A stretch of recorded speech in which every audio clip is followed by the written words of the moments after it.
കന്യകയിൽ ഉണ്ടാക്കിയ ആ വ്യക്തിയെ മനുഷ്യരുടെ മുഴുവനും പാപത്തിന് വേണ്ടി ദൈവം തന്നെ കുരിശിലേറ്റി പീലാത്തോസിന്റെ അനുയായികള് കുന്തം കൊണ്ട് കുത്തി ആണിയടിച്ചു കൊന്ന് 2-3 ദിവസം കഴിഞ്ഞ് അദ്ദേഹം എഴുന്നേറ്റ് അങ്ങേര് കുറെ പേരുടെ മുമ്പിൽ പ്രത്യക്ഷപ്പെട്ട് പിന്നെ അങ്ങേര് സ്വർഗത്തിലേക്ക് പോയി എന്നാണ് കഥ. ആരുടെ പാപത്തിന് വേണ്ടിയാണോ ഇങ്ങേര് മരിച്ചത്, അങ്ങേര് മരിച്ചതിന് ശേഷവും പിന്നെയും പാപികളെ പാപികളെ പാപികളെ എന്നും പറഞ്ഞുകൊണ്ടാണ് ക്രിസ്ത്യാനികൾ അവരവരെ തന്നെ അഭിസംബോധന ചെയ്യുന്നത്.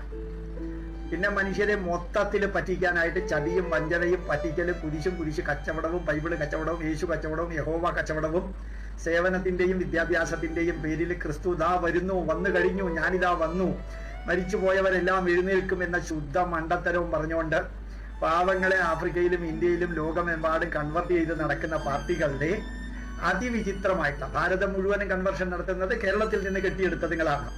2000 വർഷങ്ങൾക്ക് മുമ്പ് ഇസ്രായേലിൽ ജീവിച്ചിരുന്ന മരുഭൂമിയിൽ ജീവിച്ചിരിക്കുന്നവർക്ക് വേണ്ടി എഴുതിയ ഒരു പുസ്തകം ഈ നാട്ടിൽ കച്ചവടം നടത്താനായിട്ട് വരുമ്പോ നമ്മളൊക്കെ മിണ്ടാതിരിക്കണോ? ഞാൻ ബൈബിളിനെ കുറിച്ച് പറഞ്ഞിട്ടുണ്ട്, ക്രിസ്ത്യാനികളുടെ തട്ടിപ്പും വെട്ടിപ്പും ചതിയും വഞ്ചനയും പറഞ്ഞിട്ടുണ്ടെങ്കിൽ അത് തീർച്ചയായിട്ടും ഹിന്ദുക്കളെ ചതിച്ചും വഞ്ചിച്ചും പറ്റിച്ചും അവഹേളിച്ചും അവരെ മതപരിവർത്തനം ചെയ്യുന്നതിന്റെ അടിസ്ഥാനത്തിൽ തന്നെയാണ് അടിച്ചു തെറിപ്പിച്ചോണ്ട് പറയുന്നത്. തീർച്ചയായിട്ടും ബൈബിളിലെ ഓരോ വരിയും ഭീകരമാണ്.